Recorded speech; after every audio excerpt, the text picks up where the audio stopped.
어서오세요. 아이고, 어쩌다 보니까 세 번째 방송을 이어가고 있네요. 이번 시간에는 어떻게든 좀 마무리를 해볼 수 있도록. 네, 아마도 제가 제 패스트는 지금 거의 못 읽었기 때문에 이방인 이야기까지만 하고 오늘 방송은 네, 아마 거의 마무리가 될 것 같습니다. 패스트는 정말 제가 읽지를 않아가지고. 이방인 다음 내용 궁금하시죠? 네. 네, 계속해서 이어가도록 하겠습니다. 이제 이 이방인에서 이제 이 메르소이라는 이 아주 기이한 인물이 이제 결론부터 말씀드리면 살인을 저지르게 됩니다. 사람을 죽여요. 그 알제리인을 권총으로 쏴 죽이게 됩니다. 근데 이제 그 쏴 죽이는 장면을 보면 그것도 좀 특이한데 권총을 들고 있었어요. 서로 알제리 사람은 칼을 집어 들고 있었고요. 이 메르소는 권총을 겨누고 있었습니다. 경계를 하고 있었던 거죠. 서로를 경계하고 있었는데 그 강렬한 태양빛 아래에서 그 칼날이 태양빛에 반사되어서 자신의 눈을 찌르게 됩니다. 그 눈을 찌르게 되고 그때 그 느낌이 굉장히 위협적으로 다가와서 그 소나기에 힘을 주게 됩니다. 그러다가 방아쇠가 당겨집니다. 그래서 한 발이 그 알제리인에게 날아가게 돼요. 한 방을 맞았어요. 그러면 이제 한 방을 쐈으니까 상황이 종결이 돼야 되는데 거기서 상황 종결, 그러니까 한 방만 쐈으면 거기서 끝났으면 이거는 그냥 우발적인 것으로 정상 참작이 될 수도 있었을 텐데 메르소는 그렇게 하지 않고 그 다음에 연속으로 4발의 총알을 더 쏩니다. 4번을 더 쏴요. 이거는 그냥 확인 사살을 하려는 사람처럼 확실하게 그 사람을 내가 죽여버리겠다는 어떤 확고한 의지처럼 보이기 때문에 이거는 변명의 여지가 없습니다. 살인의 의도가 너무 명확해지는 부분인 거죠. 네. 굳이 그 사람을 살인해야 될 어떤 동기도 없는데 그렇게까지 합니다. 굉장히 특이합니다.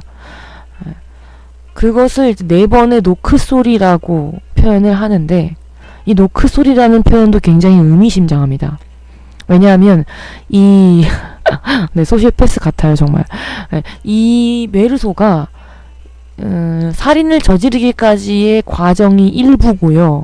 그 다음에 그 살인죄로 인해서 재판을 받게 되는 과정, 재판을 받고 사형 선고에까지 이르게 되는 과정이 2부입니다. 그래서 이 1부와 2부로 구성이 되어 있는데 이제 1부에서는 살인하고 끝나요. 4번의 총알 소리가 이제 노크 소리와 같았다 얘기하고 끝나는데 이제 2부에 와서는 왜 그것이 이제 노크 소리라고 표현했는가에 대해서 좀 생각을 해보면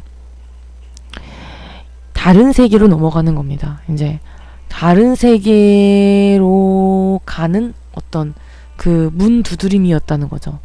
그 4발의 총알이 이 메르소를 그 이전의 세계에서 그 다음의 세계로 넘어가게 했던 그 소리였다라는 의미를 담고 있는 것으로 보입니다.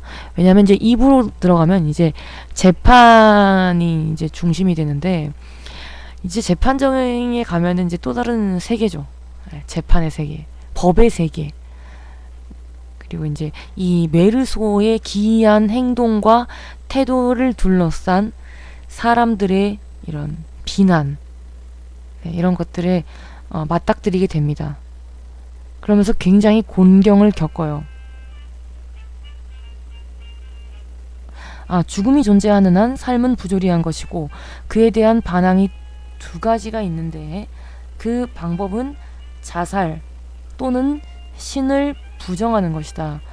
여기까지는 까뮈의 실존주의 성향을 알 것도 같은데 왜 사람을 죽인 건지 이해가 되지 않아요. 어려웠어요. 저도 이게 되게 어려웠는데 읽고 나서 뭔가 대단한 작품을 읽은 것 같긴 한데 도대체 뭘 읽은 거지? 이런 생각이 좀 들었던 충격적인 그런 느낌을 받았던 작품이었거든요. 맨 처음 읽고 났을 때. 근데 이게 2번, 3번 읽으니까 조금 더 알 것도 같긴 했지만 그래도 여전히 좀 헤매는 느낌이긴 했습니다. 근데 이번에 제가 강의를 들으면서 조금은 알게 됐다고 보는 게 있는데 제가 이걸 잘 설명을 드려야 될 텐데 참 그게 네, 설명을 드리겠습니다. 일단은 그 노크 소리라는 표현은 그 4번의 총성을 내 노크 소리라고 표현했다는 것은 다른 세계로에 이게 들어가게 됐다는 걸 의미하고요. 그 다른 세계가 바로 이제 법의 세계입니다. 그리고 사회입니다. 사회. 예. 사회 속에서 이제 메르소가 자신의 어떤 정체성을 찾아가는 과정입니다. 그게 이제 재판이에요. 근데 정말 아이러니하게도 이 메르소는 사회에서 배제당하는 방법으로 자신의 어떤 사회적인 지위를 하나 얻습니다. 자리를 얻어요. 사형수라는 지위입니다. 사형수는 사회에서 배제시키겠다는 거잖아요. 너를 죽여서 이 사회에서 배제시키겠다. 라는 것인데 이 사형수가 됨으로써 이 메르소는 사회적인 지위, 사형수라는 지위를 갖게 되는 겁니다. 그 과정이 이제 재판이고요. 그래서 1부에서는 이 메르소의 개인적인 차원의 메르소, 자기의 어떤 내면적인 것, 네, 생각들, 네, 이런 거를 이게 주로 다루고 있다면 이제 2부로 가면 자신의 이제 재판 과정 속에서 다뤄지는 자신의 행동에 대한 사람들의 생각, 또 판사의 생각, 검사와 변호사의 생각, 이런 것들이 이렇게 부딪히면서 겪는 어떤 좀 뭐라고 할까요? 부조리함, 재판 과정의 부조리함을 또 다루고 있습니다. 재판 과정에서 메르소는 이게 왜 부조리하냐면 이 사람이 지금 재판을 받고 있는 이유는 살인을 했기 때문인데 이 사람이 재판을 받는 과정 속에서 살인했다라는 그 사실로만 죄를 따져 묻는 것이 아니라 이 메르소가 어머니의 장례식 때 보였던 그 뭐랄까요, 무관심한 태도, 굉장히 무정한 그런 태도를 가지고 이 메르소를 비판을 합니다. 예, 메르소를 판단해요. 그걸로. 예, 그래서 이 사람은 원래부터 이렇게 부모가 죽었는데도 슬퍼할지도 모르는 냉혈한이고 그런 기본적인 윤리의식조차도 없는 인간이기 때문에 이런 말도 안 되는 이유 없는 이런 살인을 저지른 것이다. 이런 아주 뭐라고 할까요? 인간의 탈을 쓴 악마와 같은 존재로 매도됩니다. 메르소가. 네. 그래서 결국에는 이제 재판 과정을 보면 오히려 메르소가 사람을 죽인 사실보다도 그 엄마의 장례식에서 보였던 그 기이한 태도 때문에 더 비난을 받고 곤경에 처하게 됩니다. 네. 그런 부조리함을 그려내고 있습니다. 그러다가 나중에는 이제 메르소가 변화하게 되는데요. 이 모든 일에 무관심하고 실질적으로 이 메르소가요, 자기 일 때문에 재판을 받고 있는데 재판 과정에서도 굉장히 무관심한 태도를 일관합니다. 그 마리에게 보였던 그 무관심, 내가 너를 사랑하는 건 아닌 것 같지만 네가 원한다면 결혼하자, 뭐 이런 아주 무관심한 태도가 재판 초반부에서도 계속되는데요. 자신의 일임에도 불구하고 자신에 대한 변호를 적극적으로 하지 않습니다. 메르소의 변호사가 엄마의 장례식 때 겉으로는 표현하지 않았지만 속으로는 굉장히 슬퍼했다라는 것을 재판정에서 어필해라. 그래야지 형을 덜 받을 수 있다라고 메르소를 설득하지만 메르소는 그러지 않아요.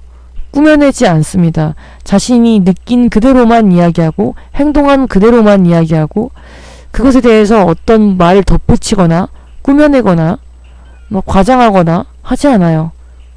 그렇기 때문에 변호사의 입장에서는 굉장히 무성의해 보입니다. 자신의 일임에도 불구하고 굉장히 무성의한 태도로 재판을 받는 메르소를 나중에는 포기해버리기까지 됩니다. 그러다가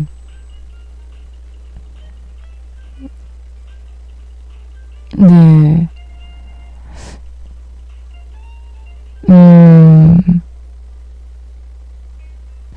그건 잘 모르겠어요, 김펑크님.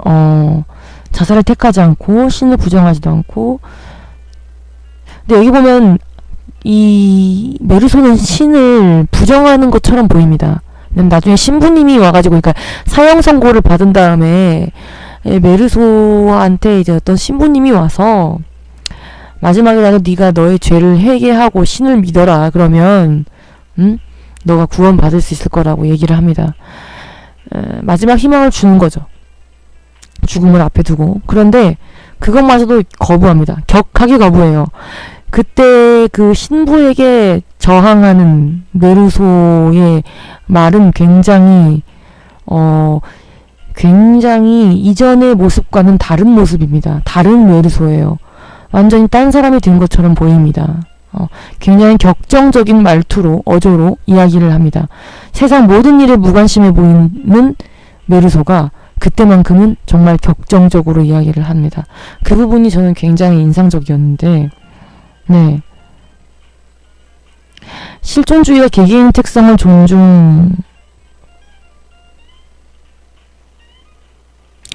제가 오늘 강의에서 들었는데요. 저도 실존주의에 대해서 이렇게 잘은 몰랐었는데 조금 더 알게 된 것 같아요. 그 실존주의라는 게 이제 그 장포의 사르트르가 이제 아주 주장했던 그런 하나의 사상인데, 실존주의에 의하면 이제 한마디로 말해서 실존이 또 까먹었다. 실존이 뭐에 우선한다고 했는데, 실존이 본질에 우선한다 라는 것입니다. 실존주의를 한마디로 요약하면 실존이 본질에 우선한다. 그러면은 본질은 뭐고 실존은 뭐냐? 본질이라는 것은 이미 어떤 속해 있는 거, 예를 들면 뭐 신이라든지 그런 겁니다. 그리고 실존은 그냥 내던져진 것이랍니다. 근데 인간은 실존적인 존재라는 거예요. 어떤 본질이 먼저 있고 그 본질대로 본질을 담아서 만들어진 것이 인간이 아니라 그냥 내던져진 존재라는 겁니다. 아무것도 없이. 본질이란 없어요. 그러면 본질은 어떻게 되는 거냐? 만들어 나가야 되는 겁니다. 개인이 살면서 자기 나름의 본질을 만들어 나가야 되는 것입니다. 그런데 그래서 실존이 본질에 우선한다 라고 얘기하는 거예요. 실존이 먼저 있고 본질은 그 다음에 만들어지는 것이다 라는 얘기인데요. 이제 그게 실존주의의 아이디어라고 합니다. 그래서 이 실존주의에 의하면 개인은 굉장히 무한한 가능성을 지닌 존재입니다. 네, 무한한 가능성을 가진 존재예요. 자기가 본질을 만들어내야 하기 때문에 거의 신과 같다고 볼 수가 있습니다. 그래서 개인은 자유롭게 선택할 수 있어요. 그리고 그 선택에 대한 책임은 모두 그 개인에게 있습니다. 그러니까 자기 인생 자기가 책임진다는 그런 논리예요. 네, 그렇게 들으면 별로 어렵지 않지요. 네, 그게 실존주의의 아이디어라고 하더라고요.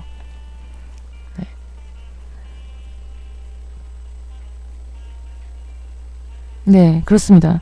인간 존재가 자신을 대상화해서 관찰하고 반성할 수 있는 존재. 네, 그렇습니다. 그러니까 내 인생 내가 책임지는 겁니다. 내 인생이 이렇게 된 건 내 책임입니다. 그래서 이 실존주의와 관련된 철학자가 이제 니체의 그 초인 사상, 또 그 실존주의와 관련이 있다고 그래요. 니체도 그 초인 사상에 대해서 얘기를 하면서 결국에는 인간이 지향해야 될 궁극적인 인간상 초인을 이야기하잖아요. 모든 것을 다 극복한 인간. 네. 그게 이제 그 개인의 책임이라는 겁니다. 그러니까 내가 초인 되지 못한 건 내 책임이에요. 굉장히 무거운 짐을 개인에게 지워주고 있는 사상입니다. 네, 그래서 이방인이 실존주의 문학이라고 얘기를 많이 합니다. 근데 또 웃긴 게 이 까미는요, 평생에 자기 문학을 가지고 실존주의 문학이라고 얘기하는 거 굉장히 싫어했다고 합니다. 근데 굉장히 실존주의적이거든요. 굉장히 그러한데 또 불구하고 네.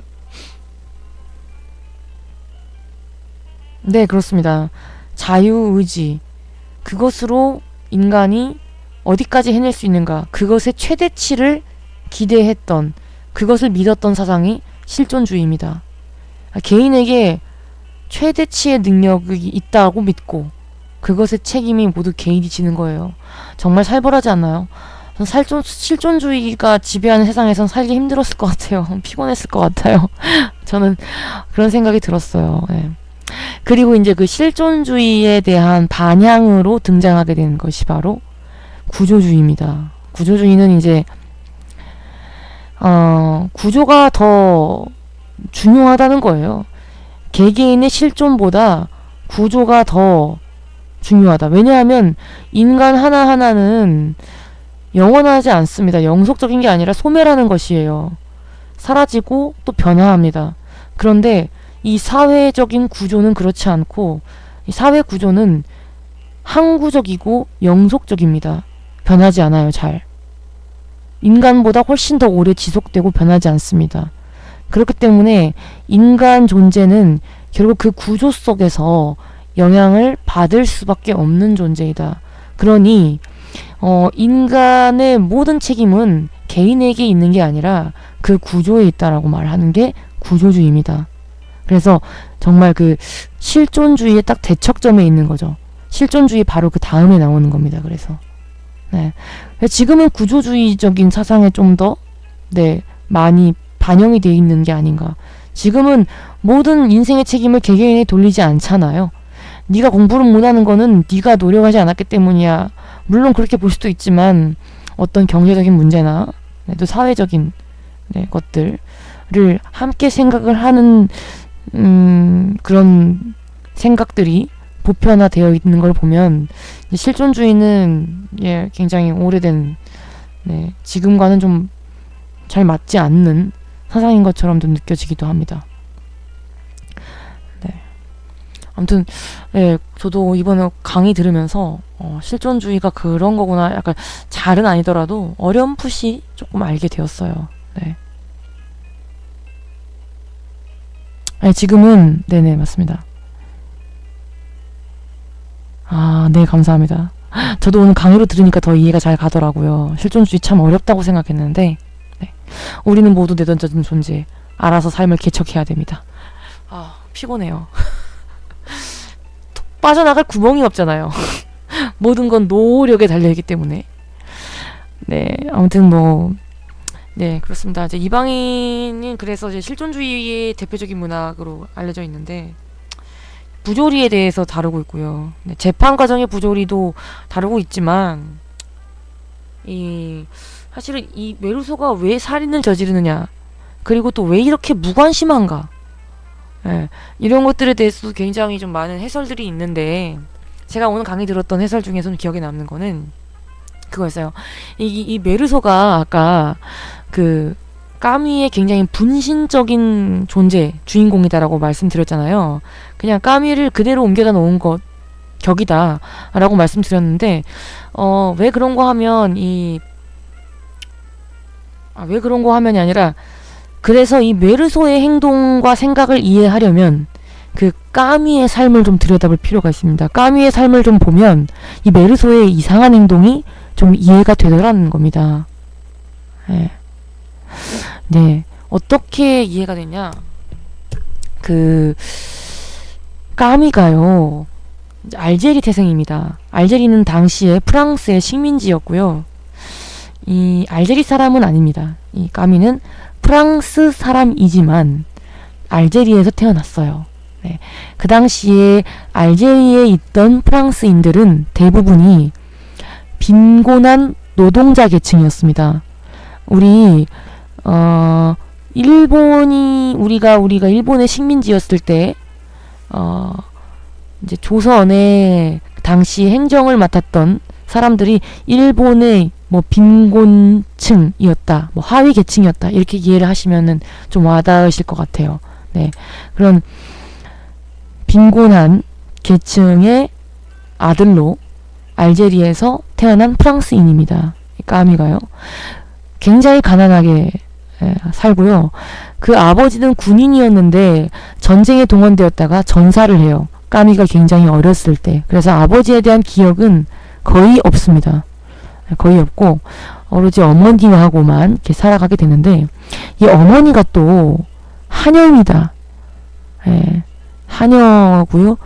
게다가 귀머거리예요. 그리고 문맹입니다. 이 세계적인 작가의 어머니가 문맹입니다. 참 아이러니하지 않나요? 네. 문맹의 아들이 이렇게 훌륭한 작가가 됐습니다. 참, 그러니까 세상 일을 모르는 거예요. 이제 어머니는 문맹이었어요. 글을 읽을 줄 모르는, 그리고 들을 수도 없는. 근데 이 어머니가 이 메르소의 인생에 굉장히 큰 영향을 미칩니다. 왜 그런가 하면, 이 어머니는 자신의 어떤 자식에 대한 애정을 절대 드러내거나 표현하지 않았어요. 예, 뭐 머리를 쓰다듬어 주거나 뭐 포옹을 한번 해주거나 이런 일이 없었다고 합니다. 예, 그냥 침묵입니다. 묵묵히 자기 할 일을 하는, 침묵을 지키는 어머니. 그런 모습을 늘 보아오면서 성장을 했던 거예요, 이 메르소가. 근데 본인은 너무나도 그 어머니의 애정을 갈구하고 있습니다. 그런데 어머니는 그것을 단 한 번도 드러내지 않아요. 표현하지 않아요. 여기서부터 이제 그 안과 겉의 불일치를 이 까미가 어려서부터 체감하며 성장하게 됩니다. 이 안에는, 내면에는 이 자식을 사랑하는 어머니의 마음이 있으나 그것을 겉으로 표현하지 않는 모순, 그러한 안과 겉의 불일치, 그것이 이제 까미에게는 평생에 자기가 고민하고 작품 속에서 표현하게 되는 하나의 큰 주제로 자리매김하게 됩니다. 그것이 바로 부조리입니다. 이치에 맞지 않는 것. 네. 그러니까 어떻게 보면 이게 부조리라는 것이 사회적인 관점, 사회적인 측면에서 얘기가 될 것 같은데, 이 까미는 그 부조리의 근원이 자기 가정에서부터 있었다라는 거예요. 그 어머니에게서부터 그 부조리의 모습을 발견했다라는 것입니다. 그래서 이방인의 메르소가 굉장히 무심하고, 예, 세상 일에, 자기 일을 비롯해서 모든 세상 일에 뭐 관심이 없고, 네, 뭐 어이구, 뭐가 떨어진 거지? 그 표현하지 않는 거, 이런 무관심하고 이런 굉장히 좀 정상적으로 보이지 않는, 어머니가 죽었지만 슬퍼하지 않은 이런 메르소의 모습은 사실은 메르소의 이런 특이한 가정사를 감안하고 보면 일상적인 거죠. 별로 특이할 게 아닙니다. 그 어머니가 그러했기 때문에 그렇습니다. 그런 가정에서 이 까미가 성장했기 때문에. 그래서 이 특이한 가정사를 염두에 놓고 보면 이 메르소의 그 소시오패스적인 면모가 조금은 이해가 갑니다. 그리고 이제 그런 데서부터 출발한 부조리에 관한 문제의식. 예. 이 세상이 왜 부조리할 수밖에 없는가. 이런 부조리한 세상을 어떻게 우리는 살아가야 할 것인가. 그것을 이제 메르소가 이제 재판받는 과정을 통해서 세상의 부조리함, 그리고 네, 그 부조리에 맞서는 한 개인의 모습을 그려내면서 그런 주제를 드러내고 있습니다. 그래도 어렵죠. 유년기에서부터 그 부조리에 대한 끊임없는 고민이 있었을 거로 보입니다. 어머니가 굉장히 특이하셔가지고요. 네, 아무튼 이 20세기 최대의 문제작 이방인에 대해서 좀 이야기를 말씀을 드렸는데,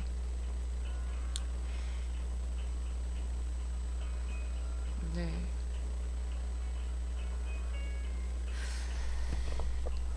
아무튼 조금은 더 이해가 되셨는지 모르겠네요. 그래도 어렵습니다. 그리고 이제 마지막으로 패스트인데요. 이제 패스트는 이제 이방인 이후에 쓰여진 책이고로, 이 책이 2차 세계대전 이후에 나온 책입니다. 45년에 이제 프랑스도 그 당시에 전쟁하고 있었기 때문에 전쟁이 끝나고 2년 후에 이 작품이 나오게 되는데, 이게 엄청난 그 당시에 이제 베스트셀러가 됩니다. 어마어마하게 팔립니다. 그 전쟁 이후의 상황과 맞물려서 더 그랬던 걸로 보입니다. 왜냐하면 감사합니다. 이방인 유익하셨다니 저도 정말 뿌듯하네요. 이 패스트는 이제 유명한 전염병이죠. 이제 굉장히 많은 정말 천문학적인 숫자의 사람들을 이유도 모른 채 일순간에 죽음으로 몰아갔던 역대급 전염병입니다. 근데 이 패스트가 전쟁 전후에, 세계 2차 대전 후에 나왔다라는 것도 좀 의미가 있다고 보여지는 게, 이 패스트가 굉장히 좀 상징적인 거거든요. 두 가지를 상징하고 있다고 합니다. 하나는 이제 전쟁, 전쟁과의 어떤 유사점이 있다라는 것이고요. 이제 또 하나는 죽음입니다. 전쟁과의 유사점은 이제 그런 거겠죠. 많은 사람들을 죽음으로 일시에 몰고 간다라는 점. 그리고 이게 개개인이 어떻게 거부하거나 저항할 수 없는 거대한 어떤 운명적인 그런 것이라는 거. 근데 이 패스트를 전쟁으로 보면 물론 비슷한 점이야 찾아보면 있지만, 그래도 조금 불편하고 약간은 그런 관점은 좀 비판을 받을 수밖에 없는 게 이제 그런 거죠. 이 패스트를 전쟁과 같은 것으로 본다면, 그렇다면 이 패스트에는 사실은 어떤 원인이, 어떤 의도가 없잖아요. 누가 의도적으로 패스트를 퍼뜨려서 우리가 이런 일을 겪은 게 아니기 때문에 이것은 그냥 자연재해와 같은 것입니다. 어떤 의도적으로 발생한 게 아니기 때문에 그렇습니다. 그런데 전쟁은 그렇지 않죠. 전쟁은 누군가의 이익을 위해서 의도적으로 벌어진 일입니다. 그런데 이 전쟁과 패스트를 같은 것, 동급으로 취급을 하게 되면 이제 위험한 논리에 빠지게 되는 거죠. 전쟁 또한 자연재해와 같은 것이라고 말할 수 있는가 하는 의문에 빠지게 되는 거죠. 그냥 전쟁 났으니 어쩔 수 없어, 그냥 자연재해와 같은 것이니까 받아들여 라고 말을 할 수는 없잖아요. 또 전쟁이 일어나고 난 다음에 그냥 어쩔 수 없이 일어난 일이었으니 그냥 빨리 잊고 넘어가자. 근데 이렇게 또 논리가 확장될 수 있는 위험성이 내포가 되어 있기 때문에 패스트를 전쟁으로 보는 시각은 조금 위험합니다. 그래서 그런 관점은 조금 비판을 받고 있고요. 이제 두 번째가 이제 패스트를 죽음의 상징으로 본 견해입니다. 이게 조금 더 설득력이 있다고 보는데, 이 당시에 패스트는 이게 원인이 뭔지 몰랐어요. 원인이 뭔지도 모르고 그냥 걸리면 해결책도 없습니다. 치료약이나 백신도 없던 상태였기 때문에 패스트는 사회적입니다. 그러니까 조금 더 개인의 문제에서 사회로 조금 더 눈을 더 돌린 것으로 보입니다. 이후에. 근데 이제 이 패스트는 죽음을 상징한다고 보는 이유가 당시에 이제 백신도 없고 치료약도 없어요. 원인도 몰라요. 왜 걸리는지. 그러니까 그냥 속수무책으로 당하면 죽을 수밖에 없는 병입니다. 걸리면. 그러니까 결국 패스트는 그런 의미에서 아무도 피해갈 수 없는 죽음을 상징한다 라고 볼 수가 있겠습니다. 그래서 이제 패스트가 이제 죽음을 상징한다라는 얘기를 말씀드렸고요. 그래서 이제 이 패스트라는 이제 작품은 그렇다면 그 죽음이라는 것을 맞닥뜨린 인간이 그것에 어떻게 반항할 수 있는가, 그것을 그려낸 작품이라고 볼 수 있겠습니다. 여기 보면은 이제 그 주인공이 두 명이 나오는데 이 두 명이 다 이제 까미의 분신들입니다. 한 명은 그 리웨, 여기서는 김화영 옮김에서는 그 리유라고 나와 있는 인물인데 이제 의사예요. 네, 그 리웨라는 의사하고요.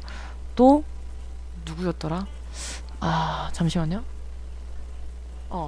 타루라는 인물입니다. 타루.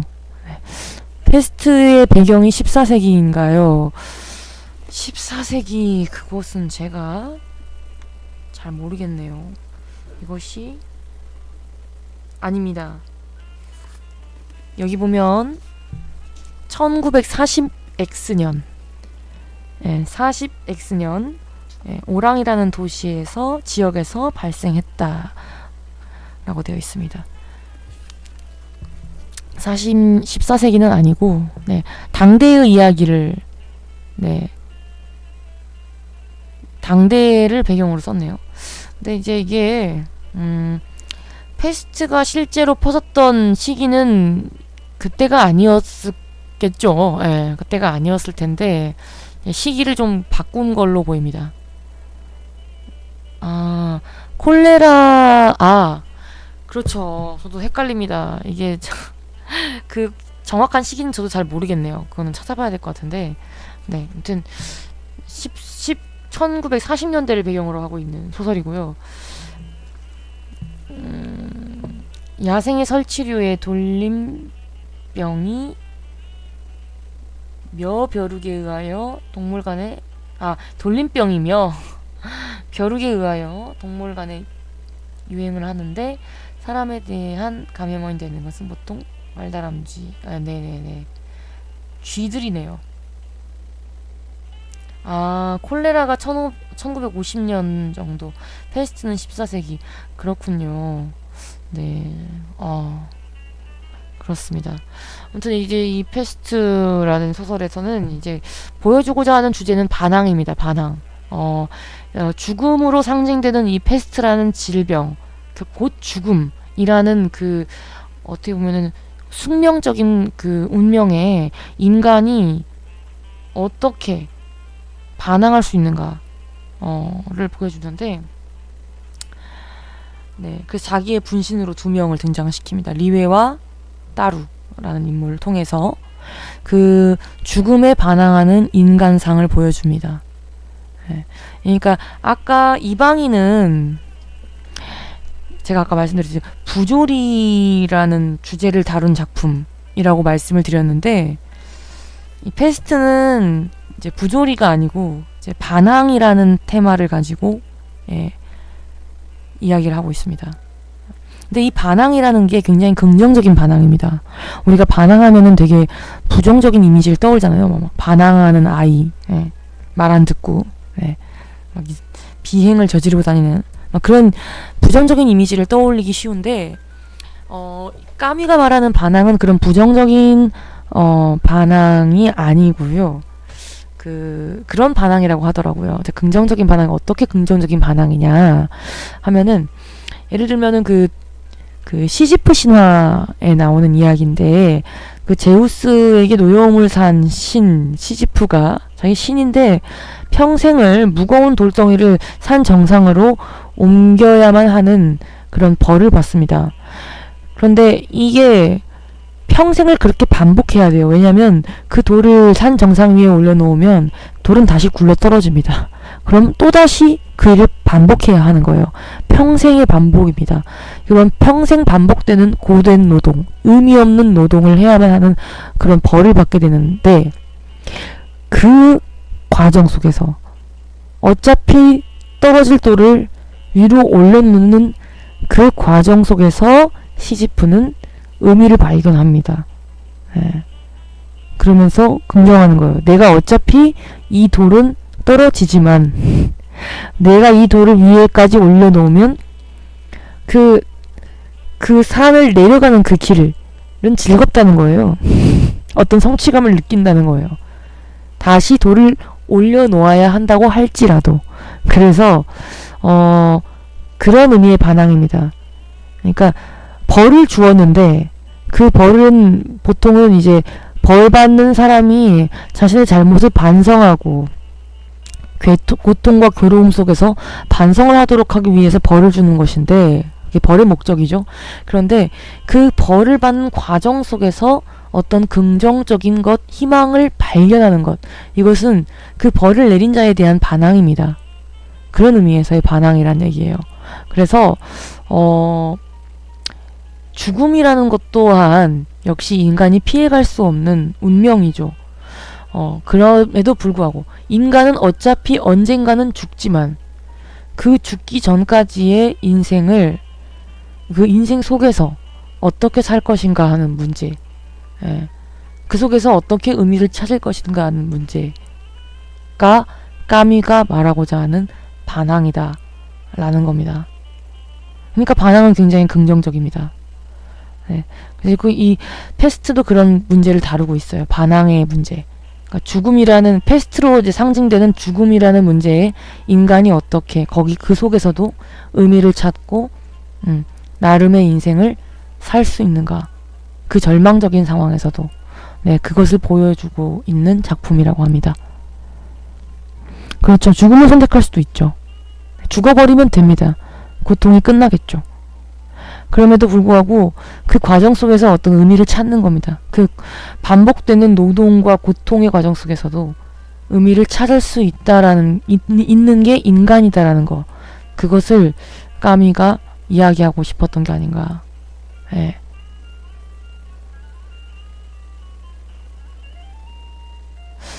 제가 패스트를 더 읽었으면 좀 더 자세히 이야기를 드렸을 수도 있었을 것 같은데, 제가 아쉽게도 패스트를 못 읽어서 오늘 강의 들었던 내용을 조금, 강의 들었던 내용만 조금 요약해서 전달을 해드렸습니다. 어떻게 좀 까미와 지드의 문학 세계에 대해서 조금은 친숙해지셨나요? 네네. 저는 너무 좋았어요. 그래서 다음번 또 강의가 이게 한 달에 한 번씩 있거든요. 한 달에 한 번, 셋째 주 주말에 있습니다. 내일도 강의가 있는데 내일은 세계문학 강의는 아니고 서평 강의입니다. 서평 쓰기 강의. 그것도 기대가 돼요. 제가 서평 쓰기에도 관심이 많기 때문에 기대가 되는데, 아무튼 이제 한 달에 한 번씩 이 세계문학을 국가별로 또 시기별로 대표작들을 뽑아서 다뤄주시고 있는데, 다음 달이 3월이죠.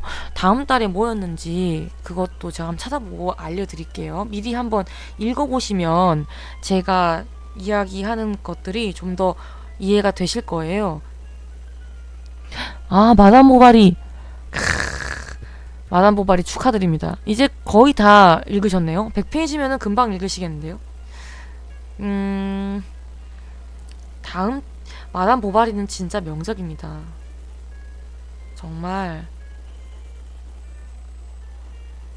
저는 고리오 영감도 정말 추천드리고 싶은데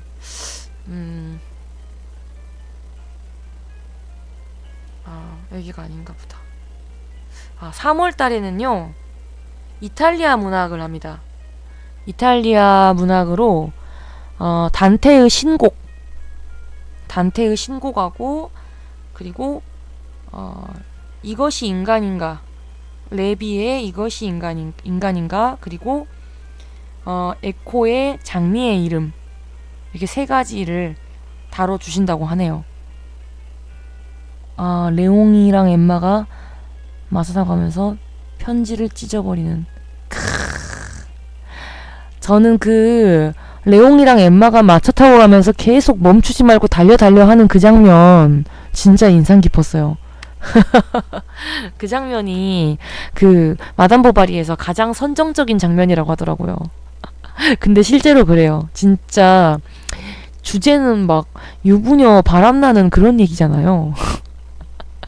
그런데 정말 네, 그렇습니다. 그게 다예요. 그 마차 장면. 네. 근데 정말 잘 썼죠. 되게 그 서술하는 방식이랄까요? 그게 너무 세련됐어요. 이 100년이 넘은 작품인데 그런 게 느껴지지 않는 그런 어떤 시간 차이가 느껴지지 않는 그런 장면들은 진짜 소름 돋는 부분들이 있습니다. 저는 그 공진회 장면이 정말 그랬는데요. 농사 공진회 하는 장면이잖아요. 그렇죠. 거기 멈추지 말고 달리고 어디로 갈까 싶었는데 그냥 아무데나 상관없으니까 막 달려 하는 게 그겁니다. 여러분 그 타이타닉 보셨어요? 영화 타이타닉? 타이타닉에 보면 그 마차 안에서 사랑을 나누잖아요. 그 잭하고 그 여자 이름 까먹었다. 네.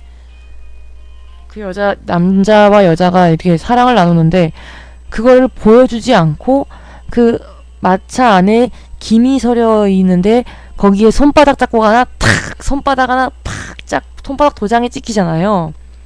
그게 이제 그 둘이 격렬하게 이제 정사를 나누고 있음을 암시하는 장면으로 나오는데 마치 그런 느낌이 들었습니다. 근데 문제는 이 작품은 100년이 넘었다는 거. 그때부터 이미 이런 세련된 장치를 활용하고 있었던 겁니다. 이 천재적인 플로베르 정말 대단합니다. 그 농사 공진회 장면도 진짜 그런데 요즘 소설 읽는 것 같더라고요. 그 누구냐 갑자기 생각 안 나네. 이름 하도 까먹어가지고 그 바람둥이 있잖아요. 막 남자 이름이 생각이 안 나. 그 진짜 바람둥이 남자가 엠마한테 접근해가지고 막 엠마를 꼬시려고 이렇게 막 고백을 하는데 그 장면이 농사 공진회 장면이었어요. 그래서 저기 고백을 하는 장면인데 그 고백을 하면서 그 농사 공진회에서 나오는 그 말들 이게 이렇게 교차가 되면서 이렇게 나오는데 그런 서술 방식은 지금도 지금 요즘 현대 소설에 나오는 그런 방식들이잖아요. 그래서 진짜 옛날 소설에는 없는 건데, 그러니까 진짜 플로베르는 그 당시에 얼마나 그러니까 센세이션을 불러일으켰을까. 사람들이 플로베르 하고 그를 추앙하는 작가들이 많았던 것도 그런 작품을 읽어보면 좀 이해가 됩니다. 마담 보바리 진짜 꼭 읽어보세요. 내용 자체도 재밌어요. 로돌프 맞아. 로돌프 그 바람둥이 로돌프가 엠마에게 고백하고 막 하는 장면인데요. 그 장면이 아주 저는 인상이 깊었습니다. 그 장면하고 저도 그 마차씬 마차 타고 막 어디든지 막 멈추지 말고 달려가는 그 장면하고 그리고 이제 유리님이 아직 끝까지 안 읽으셔가지고 제가 더 말씀을 드리고 싶지만 이제 스포일러가 될 것 같아서 말씀 못 드리는데 그 작품의 결말 부분도 굉장히 인상적입니다. 마지막이 진짜 또 진짜 손에 땀을 쥐고 책장을 놓지 못하게 만들어요. 끝까지 아휴 엠마가 너무 불쌍합니다. 우리의 엠마. 아무튼 네, 이야기가 너무 길었네요. 3시간을 거의 풀로 하게 생겼네요. 좀 오늘 빨리 마무리하려고 했는데 역시나 또 이렇게 얘기를 하다 보면은 이렇게 된다니까요. 여러분들 1시가 거의 다 돼가갑니다. 내일을 위해서 또 오늘 방송은 아쉽지만 여기까지 하도록 하고요. 제가 방송 초반부에 네, 유리님 화이팅 아마 읽으실 수 있을 거예요. 다음번 방송 때 다룰 예정인 책들 다시 한번 간단하게 그냥 보여만 드리고 마치도록 할게요. 네, 예고죠, 예고. 다음번에 다룰 책. 일단 서평 제의를 받은 두 권의 책이고요. 크로스 사이언스와 게으른 혀. 이거는 이제 수필집입니다. 네. 그리고 다음에 다뤄드릴 것 중에 확실하진 않지만